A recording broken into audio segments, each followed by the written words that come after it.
Hello， 大家好，我係宜家楊師奶，又返嚟區區十幾20蚊揾食篇。不過今條片除咗10幾蚊之外，就跳到去20幾30蚊啦。雖然貴咗啲，大家幫手睇下值唔值？睇住櫻花就會諗起日本嘅美食。今次介紹2間日本人主理嘅日式餐廳。先是溫哥華第一間推出外帶便當嘅日式餐廳飯團 Cafe， 跟住去北溫試下上年年尾新開嘅一間融合咗海鮮廚房、coffee shop 同埋社區中心功能嘅餐廳，究竟有幾特別？我哋一齊去片睇下啦！呢間位於溫哥華工業區嘅餐廳主打飯團，另外仲有間海膽吧喺單攤，主廚兼老闆仲有上下員工都係日本人。我哋當日係平日去，一樣座無虛席，最好就係打電話訂位啦。餐廳比較細，主要係2人同4人台，不過開陽光晚，但係泊車就有啲難度啦。睇下個 menu 先，嚟到梗係試下佢嘅飯團套餐啦。另外叫咗個 deluxe 嘅海鮮檔，仲有其他精選推介。我見隔離台嘅兒童餐都好吸引㗎。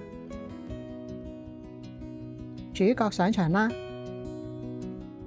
海鮮檔賣相唔錯，份量唔算太大碗。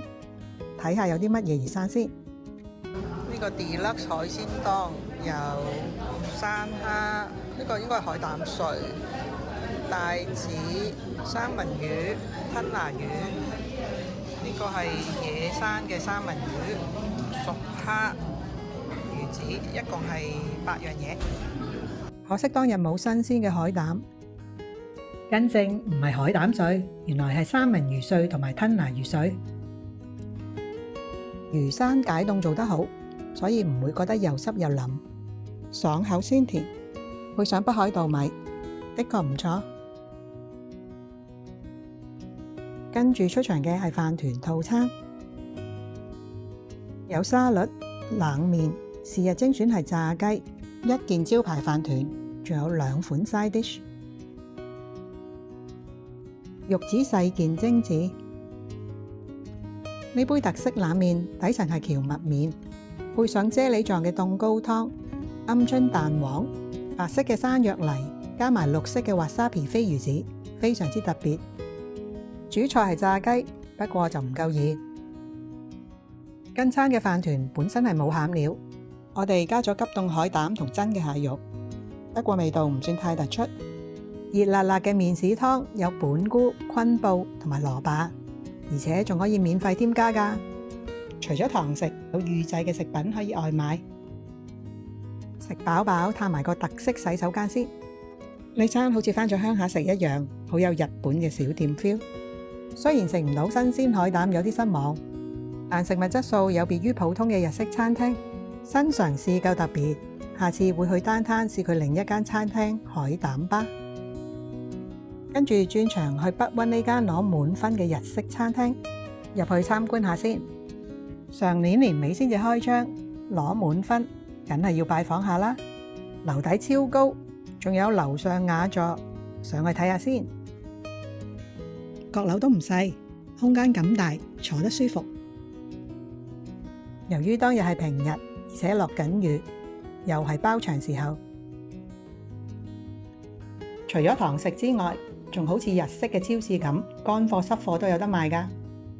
米油鹽，仲有日本嘅靜岡茶同人手做嘅茶具都有得買。呢間築地廚房唔止係傳統上面嘅壽司店，仲係一間海鮮廚房同社區咖啡空間。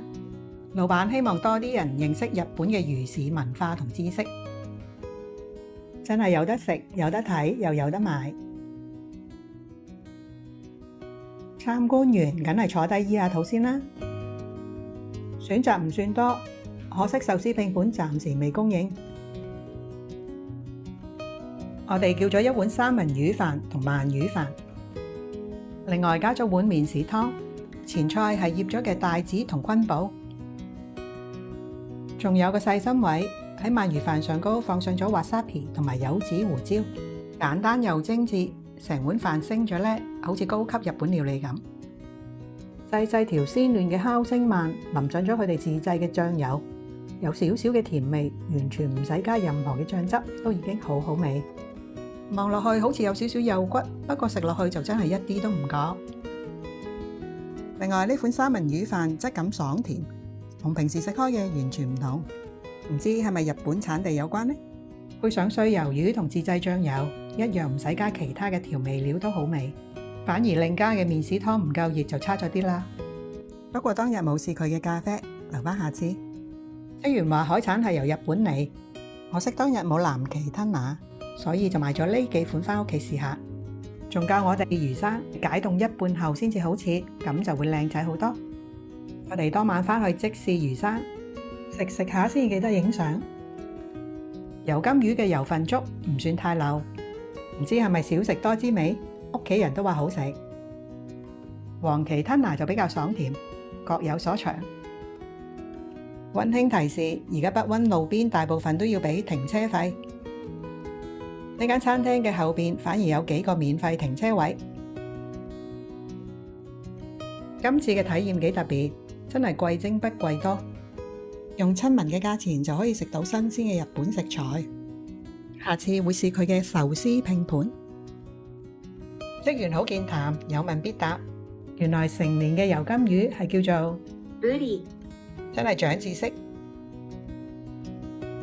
今次介紹呢兩間日式嘅食肆，唔知大家覺得如何呢？歡迎留言話我知。未訂閱嘅朋友，請先撳個鐘仔。如果大家都鍾意睇呢類揾食篇嘅片，記得俾個 like 支持下楊師奶。我哋下條片見啦，拜拜。